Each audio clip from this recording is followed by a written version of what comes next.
Hi, everybody. Welcome to the Fishinger and Kenny youth group, putting on something special tonight. I don't know if you can read the slide very well with how Zoom puts the faces in, but this is the junior senior college night. The recorded portion of it that probably most of you are watching right now consists of Josh Ball, our college minister, and myself, just talking briefly and vaguely about college. We're having a follow-up junior senior college meeting in the spring semester. And that's going to be a little bit more specific to each one of our juniors and seniors. Whatever it is that you're wanting to do, we'd really like to be able to talk through the specifics of that with you. After this conversation, having some prepared thoughts for that. But for tonight in general, it's just kind of general what to expect coming into the college process, things that Josh has learned, pieces of advice that are valuable in his opinion, having worked with college students for several years now. And then my background before youth ministry briefly was to work with college admissions. And so I've got some thoughts for that as well. But we'll go ahead and jump into it. Josh and I'll just go back and forth a little bit, and then we'll cut off the recording for a bit of a Q&A and a conversation. So if you're watching the recording and you do have any questions after this, feel free to reach out to Josh or myself anytime. I should have put contact information in the slideshow, but it's in the church bulletin. Yeah, you all know how to get in touch with us. So Josh, whenever you're ready. All right. So I really appreciate the chance to be able to chat with the youth. Being the old fogey working with the college students, I don't get too many opportunities to be able to talk with the younger folks, and so I'm glad for the option. But whenever you are planning for college, I know what that's like. Number one, I was there at one time. But also after teaching high school and then working and teaching a little bit of college, and then now as a college minister, I've seen this transition my whole professional life. And I really love that time of transition. It's fascinating to me. And I love how exciting it is because the whole world is opening up. But I know whenever you are looking at what are your plans, you're asking yourself some big questions. You're saying, where do I want to go? Can I go out of state? What do I want to be? Should I do a Christian college? Do I even want to go to college? All of those kind of things. Lane and I are both, we've talked about this many times before. We are not going to try to persuade you to go to one thing or another. We support you and what you're doing, save for one thing. The one thing that we definitely have an opinion on and want to help you with is to remain faithful so that you are right with the Lord whenever you go off and are out on your own. That's the one thing that we do. He is no longer being employed by Freed Hardeman to convince you to go there, by the way. And I went to Freed too. I do love it, but I don't get paid by them. But with all of these plans for whatever you're going to do, going to college, working, or going into the military, things like that, make sure that your spiritual life is part of that discussion, not an afterthought. In general, in my experience, the spiritual life of what you're going to do after you graduate is by and large an afterthought, and we're seeing a big result of that. You gotta prep for it here. So normally whenever you're looking at universities, typically you'll have like a tier list of universities based on, well, they've got the program I want, what's in state, I can get scholarships at this location, things like that. You've got your priority. What Landon and I are trying to tell you is that the church, it has to be a part of that conversation. So yes, all of those other things are reasonable, but put spirituality in there actually at the top of the list. All right, Landon. Yeah. Obviously, I completely agree with Josh. The spiritual life that you have, in every aspect of your life ought to be the most important. But definitely when you are preparing for this next step, Most of the graduates from our youth group go to college, and that's just such a big decision. And even if you have your spiritual life as a huge priority, sometimes it's just tough to think through the logistics of college. And even though those decisions aren't inherently spiritual of, what you do with life after high school, they will have a major effect on your spiritual life. And so just from a college admissions standpoint and more just general life standpoint, a few notes on kind of logistics for college. The first, for sure, is that you don't have to go to college to be successful. This year especially, we've seen a decline in almost every university, definitely across the board. There's been a decline in college attendance, and a lot of that is due to COVID. But even in the last 5-ish years, the overall increase, because more people would go to college every year as the population increases, that increase has been getting slower. People have been going to college less and less in recent years, and that's due to several factors. The price increase of college is a huge point of it, but also there's just a lot of things that you can do with your life. And kind of like what Josh said, the first thing that we want to convey is that whatever you want to do with your life after high school, we support you. That can be trade school, that could be going straight into the workforce. There are a lot of programs that provide some education that's not, an accredited university. AIM is a good example of that. Adventures in Ministry, where it's a year and a half of Bible instruction, and then you do mission work for, up to 3 years off of that.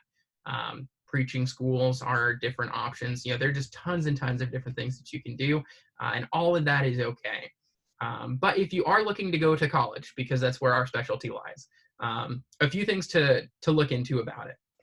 Obviously, you want to go to whatever university. There are some arguments to be made for Christian school versus non-Christian school. I think Josh is going to share some statistics about that in a moment. But generally speaking, if you know what you want to study, but you're not sure where you want to go, there are a few things to look into about what college you go to. So insider pro tip, the two statistics that are the best to look at for a university when you're trying to figure out where you want to go is job placement rates and graduate school acceptance rates. When I was recruiting, those were the two that I told everybody to compare. And if a place had a better job placement rate, a better graduate school acceptance rate for whatever your job or your graduate program would be, go there, because that obviously shows that the caliber of student that they produce is worth getting a job, is worth getting into graduate school. And so even if you're not planning on going into graduate school, let's say, for example, you're getting a degree in math, and you can do whatever with a degree in math. You can teach or whatever other jobs you can do with math. But plenty of math students go into graduate work. And so even if you're not planning to, you can still see what the graduate school acceptance rates are for your program to see essentially how valuable the degree is. And so especially if you've never heard of a university and you're getting a good deal from them, I know a lot of universities recruit online. And so if you're just hearing about one and you're not sure about it, those are the two statistics that I would suggest that you look into to kind of see if it would be worth your time, worth your money. And on that note, a big logistic about college is finance. A lot of people are worried about going into debt for university.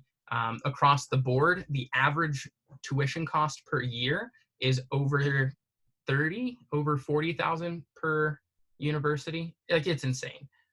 It is a lot of money, and especially for people who are graduating high school, this is more money than you've ever dealt with in your life. And so you're making a huge commitment when you go to college. But one of the suggestions that I would have, obviously, this is something to work out with your family, to work out individually how finances are going to affect your college experience. But there's a phrase that we had in college admissions called debt sensitivity. And it is how sensitive you are to taking out large amounts of debt. And for 9 times out of 10, most scenarios, I would completely agree with debt sensitivity. I am a big Dave Ramsey guy in the fact that I don't think you should take out debt. The one area where I'll disagree with him a little bit, and he is obviously got a lot more credentials than I do, so feel free to side with him on it, But I don't think college debt is the worst thing in the world. College debt is one of the few debts that will give you something with appreciating value. If you take out a loan on a car, immediately the car depreciates in value. It gets to be less valuable when you drive it around, and there is no point in owning that car where it will be worth as much as you paid for it on the first day. College is the opposite. You pay for a college degree and you get a degree that will pay you X amount the day that you graduate college. And for the rest of your life, because you have that degree, you'll continue to get paid more as you switch jobs, as you get raises, as inflation rates are applied to you. But really, a college degree is one of the few appreciating value items that you can get by taking out debt. And so in that sense, it is much more similar to an investment than it is to like a car loan or another debt of those sorts. But that being said, you shouldn't go into a lot of debt for college if you can help it. There are a lot of third-party scholarships that you can apply to. You can find them online. There are hundreds of thousands of communities that are willing to give money if you fill out an application for whatever it is that they stand for. Loan forgiveness programs after college are also a really viable option if you're planning on taking out a lot of college debt or you have no other way to pay it off. ROTC is the pinnacle example of that, of a program that will pay for your student loans by the work that you put in afterwards. But plenty of small towns in like Midwest America, even upstate New York, plenty of small towns will pay for college students to live there and reimburse their student loans. A lot of people, if they work in nonprofits for a set number of years, can get their student loans forgiven. And so there are just tons and tons of different ways to get finances taken care of without paying for it yourself. And so even though the numbers for college can look pretty high depending on where you're wanting to go, especially for anyone who's considering going to Christian school, those numbers can look pretty high. There are a lot of ways to make those a little bit more manageable. And kind of the last note that I have about that is that your projected income after college should also be somehow proportional to the amount of debt that you're looking to take out. And so if you're interested in becoming a doctor, then getting a few $100,000 of student loan debt, while that is a lot of money, the way that Dave Ramsey phrases it is you've got a big hole to dig, but you've got a huge shovel. If your income is high, you can dig yourself out of that hole pretty quickly. But if you're wanting to become a teacher and you're wanting to go to an Ivy League university and take out $400,000 of student loan debt so that you can get a job that pays teacher salary, probably wouldn't be the ratio that you're wanting, the proportion that you're looking for. And so there are a lot of different ways to look at college logistically, but those are mostly, I think, the hot topic for what we're wanting to talk about early on is finance, and just a few thoughts for finance. But really, like we've been saying, the priority for us, and definitely the specialty that we have more than anything else, is managing your spiritual life in college. So Josh will transition us into that. And the one other thing that I'll note to add to what Landon said about that is watch out for if you're planning on going to college, excuse me, make sure you look into it and do your best not to go to a for-profit university. There are universities that are for-profit and not for profit, and there's a growing awareness, I guess, as years have gone on, that for-profit universities mean that their job is to get as much money from you as possible. Now, that doesn't mean that you don't pay a ton of money at a nonprofit university. It's just something to look out for, just something to keep in mind financially. Am I on the right page with that, Landon? Would you agree? Okay, I get thumbs up. So, all right. So getting back to the spiritual aspect of we want your spirituality to grow strong. Here's the deal is right now you're at home. Now, obviously with COVID and church, depending on if you're going to services in person or not, it might be different. But typically you got mom or dad waking you up in the morning because I know teenagers and you guys totally sleep through your alarms. I'm 35 and I do that too. But you've got your mom and your dad to wake you up and say, hey, time to go to church. Most of you guys are in that situation. The time is coming very shortly. And I see this with our college students and Buckeyes for Christ, where you're not going to have mom and dad waking you up in the morning. And so I use the phrase, you can't ride mom and dad's coattails into heaven. Your parents' faith will not get you into heaven. Uh, After a certain point, they have kind of guided you and pushed you to where you're at, but you're going to have to take it and run with it, because their faithfulness will not save you. You got to make your faith your own. And so, preparing for this transition, you got to know that this is the most significant time period in your life as far as maintaining or losing your faith. I'm going to say that again, not to freak you out or anything, but the transition from being at home and graduating to going on to work or college is the most significant time for your faith to be made or your faith to be broken. You got to be prepared. I got a few statistics, and I know typically statistics are a snooze fest, and so that's why I'm keeping them as small as possible. But there's a guy in the Church of Christ named Flavel Yakeley. He's since passed. I think that'd be super awkward if he didn't. But anyways, Flavel Yakeley wrote a book called Why They Left. And in this book, Why They Left, he interviewed a lot of people that are members of the Church of Christ or former members of the Lord's Church, and then found out, okay, how many of them are staying faithful, how many of them have fallen away. And he then interviewed the people that had lost their faith. They weren't going to church anymore, or they started attending a denomination somewhere. And in general, in the churches of Christ, the statistics are that if a person is a teenager, is a Christian, raised in a Christian home, and then they go on to college, there is a 45% of them will fall away. So statistically, of our youth group, if we just looked at it, 55% will remain faithful and 45% will go away. Now, the good news is that of that 45% that falls away, 12% of them will come back. So there's a total of 66% that will stay faithful, will at least come back to faith at one time. But still 33%, a third, will be gone and will never come back to the Lord. And that's a very scary thing.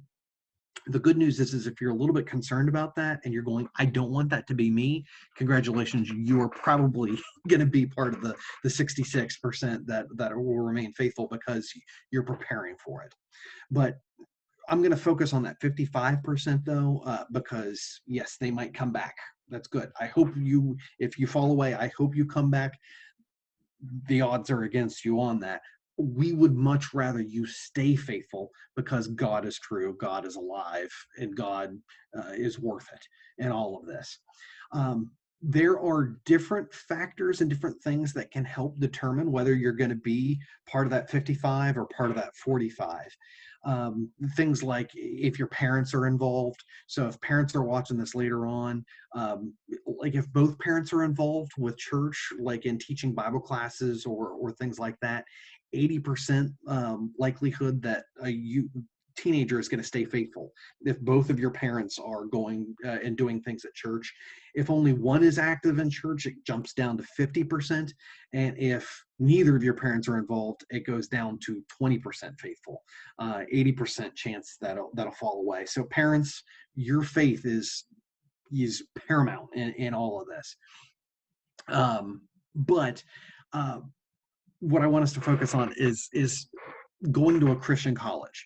So if a teenager goes to a Christian college, the percentage of them staying faithful jumps from 55% to 85%. Let me say that again. If you go to a Christian college, the odds of you remaining faithful jumps from 55% to 85%. Now, there's a cart horse thing, and using numbers, there's the whole correlation does not mean causation. It's not necessarily that Christian colleges are making you faithful. Actually, I can tell you straight up now, everybody that I've talked to that's gone to a Christian college can tell you that there is somebody that their parents made them go there and they think it's a reform school and they have no interest in being a Christian, but their parents are making them go there, they don't stay faithful. Like they don't typically do that. There are times when they do, but it's usually teenagers that want to be faithful will then decide they're the kind of people that would say, hey, I'd like to go to a Christian college. But before you're like, well, I've got to go to a Christian college now. Yes, of course, obviously that's nice. Not all Christian colleges are the same. There are some Christian colleges that I can guarantee you it will be harder to maintain your faith at this Christian college than it would be if you went to a secular school. Some of them are just hostile towards faith. But the second part is college ministry.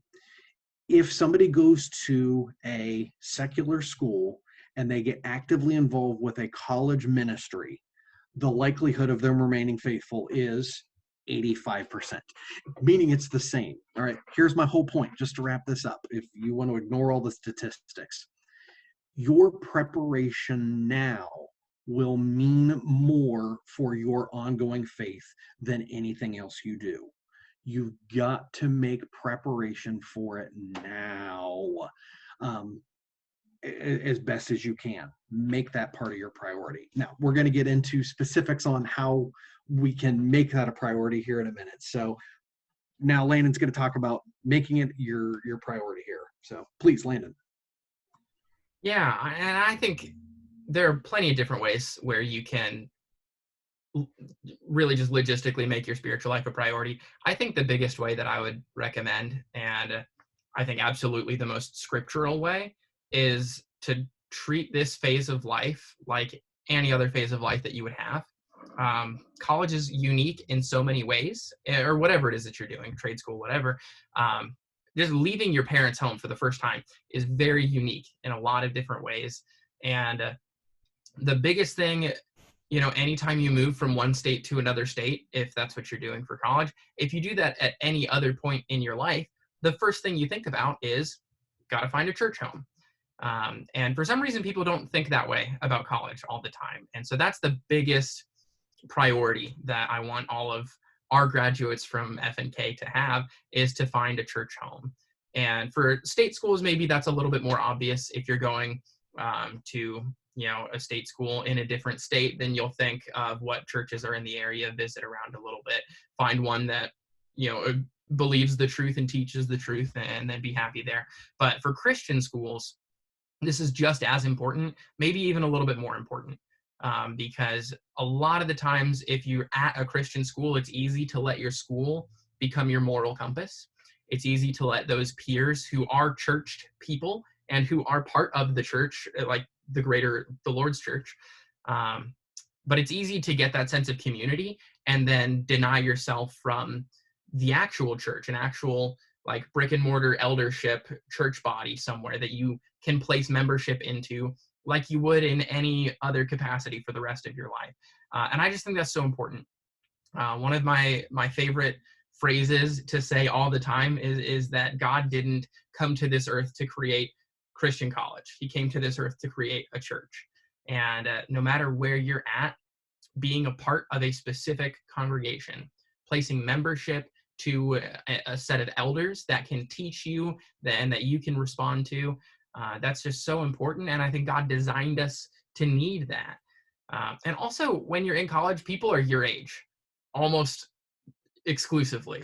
I remember seeing a toddler when I was maybe a junior in college and thinking how weird it was, because on average, I had not seen people that young in quite some time.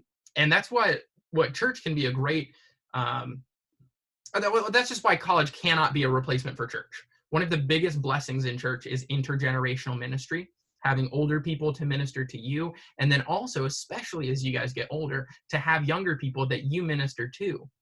And a lot of people just try to be fed wherever they go, and especially in college settings, that's a really common way of thinking. Go somewhere with a free meal, go somewhere with the best speaker, go somewhere where I can be fed the most. But the people that I know that had the best spiritual lives in college were active at a church, and they gave back. They taught the young people classes. They helped out with charity events or whatever benevolence activities that the church had. They got involved with the ministries there, which, by the way, most churches won't let you do unless you place membership. And so you just really have to find a congregation.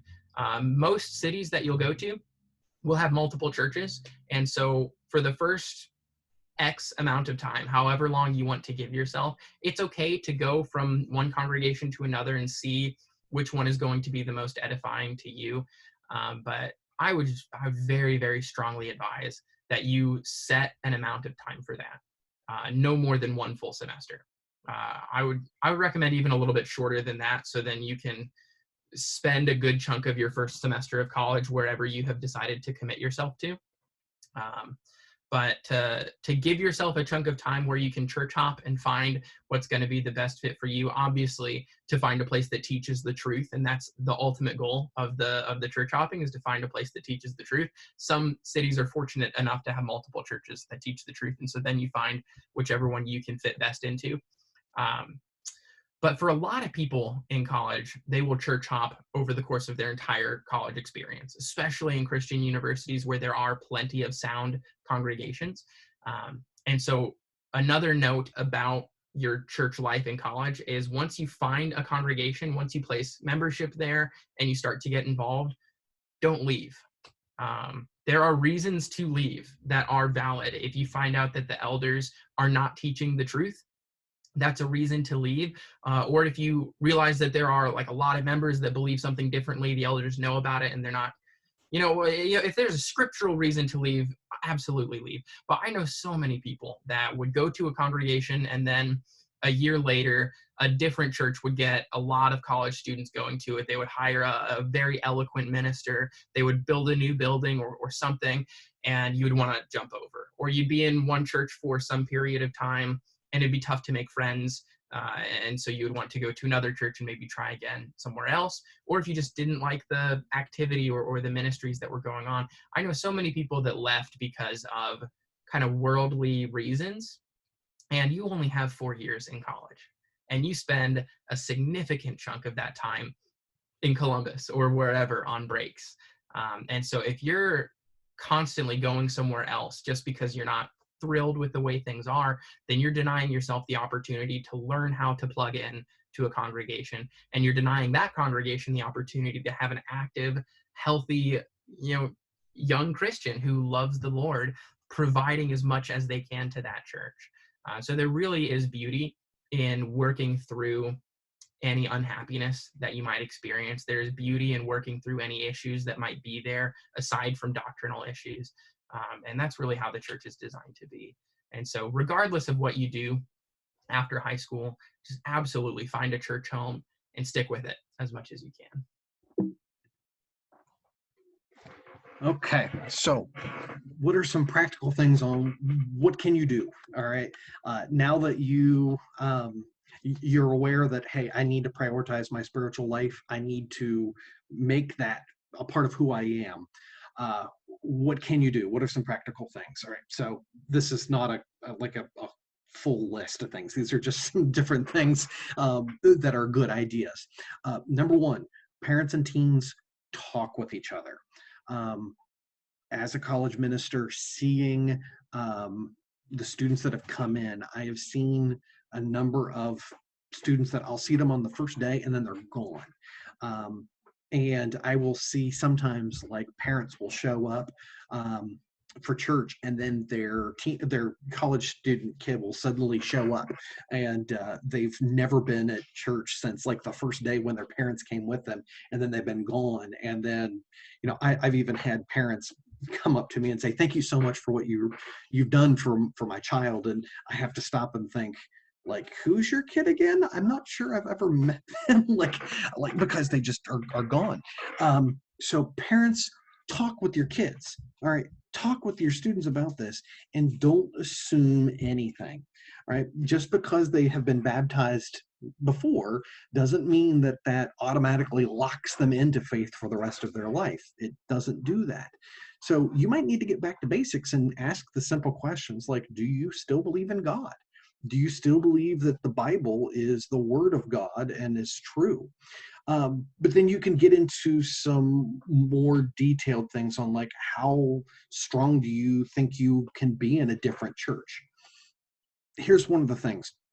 I know I've talked with some siblings before. One's off at a Christian college, one's at a secular school. And I had to explain that, both of them had the opposite issue.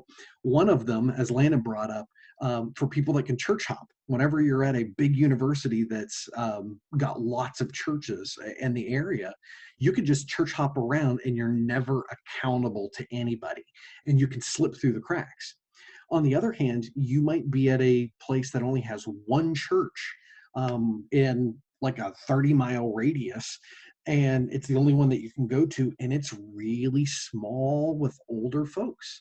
And do you have the spiritual strength to be the only young person at that church? Make sure that you ask yourself those questions first.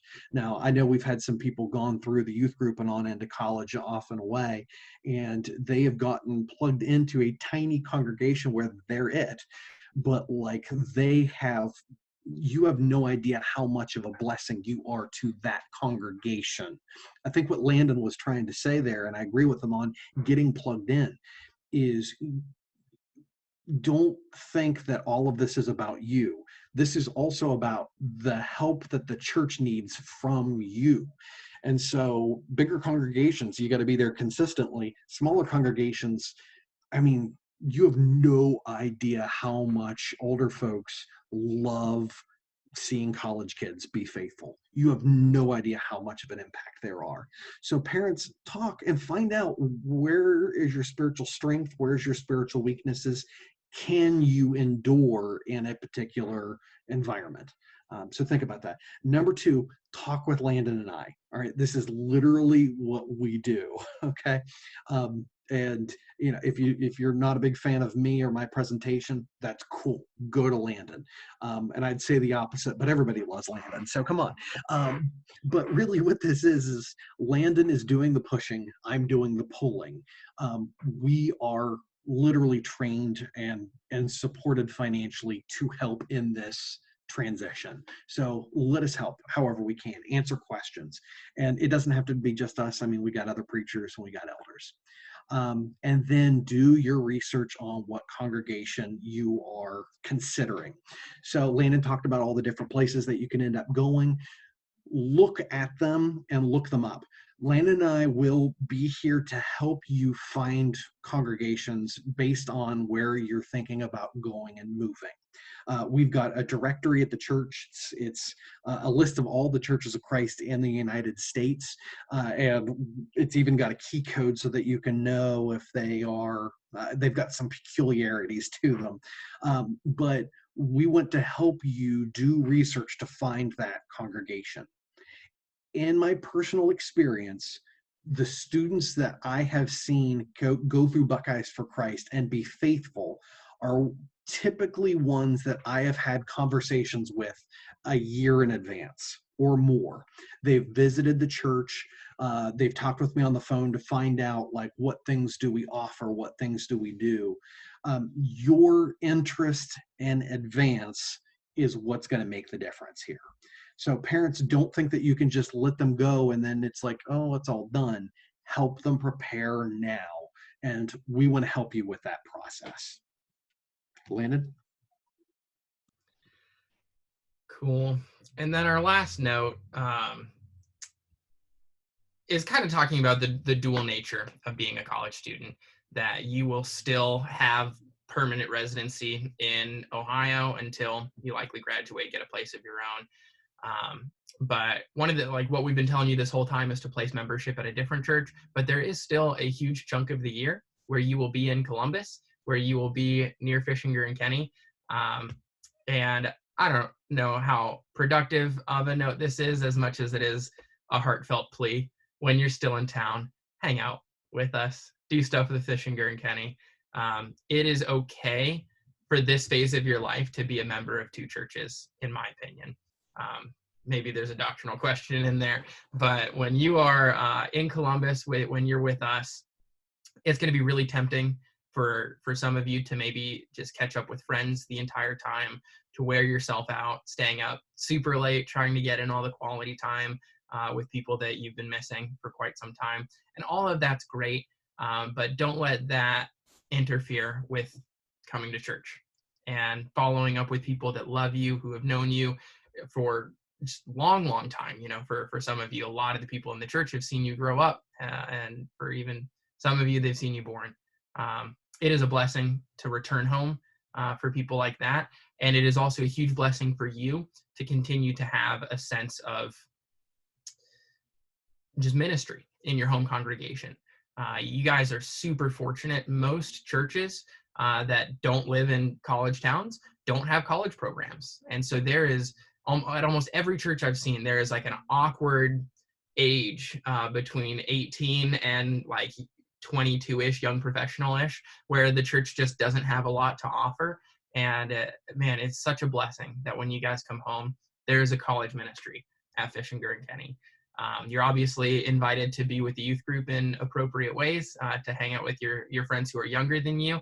And we do some joint things like the Friendsgiving that we did last year. We plan to continue doing those on not COVID years. But definitely when you get back, it might be the last thing that you want to do to plug into the college ministry at F&K when you've got all of these other things that you want to do when you're at home on break, maybe picking up a part-time job again. It might seem like just one more thing on the plate, but it really goes along the same lines of placing membership at whatever church you go to in your university, is that your goal should be all the time to be the most productive Christian that you can be. And when you're at home on breaks, the most productive Christian that you can be is an active member of F&K that happens to have an active ministry for your age group. So there are plenty of things that are offered to you. You should know. If you don't, that's what Josh is for. But we've talked, I think, already a little bit longer than I expected. Josh, do you have any final thoughts before we cut off the recording and go into the Q&A? No, I just know that there's a reason why Landon and I have these jobs. It's because we love you all very much and we want to help you and we think that you're awesome, and that's pretty much it. Yeah, well, I second all of that. We'll go ahead and jump off. If you guys are watching this recording at any point and you do have questions, reach out to either of us. We'd be more than happy to talk with you, even if it's just like the nuts and bolts. If you want help filling out a college application or making a resume, whatever it is, we've got limited professional development experience between the two of us, but we can find someone, if we're not the right person for it. But we'll go ahead and cut it off and then just chit chat with everybody who's here tonight. But thanks so much for watching. And the thing that I do want to end on is that we pray for you. We pray for each of you by name. I pray for each of you by name, and what happens next in your life. I said this in class on Wednesday, and I almost didn't mean to say it, but I'm glad I did because I mean it. If I had to choose between you being an active Christian right now in the youth group and you being an active Christian for the rest of your life, I would absolutely choose for you to be an active Christian afterwards. I pray that whatever happens in your life, you'd grow closer to Christ. That whatever transitions, whatever milestones you go through, whatever major life events happen to you, that you grow closer to Christ. And if there's a way that we can help with that, that's what we're here to do. If there's not, we'll still pray for you. But thanks so much for watching, and let us know if we can help. We'll see y'all soon.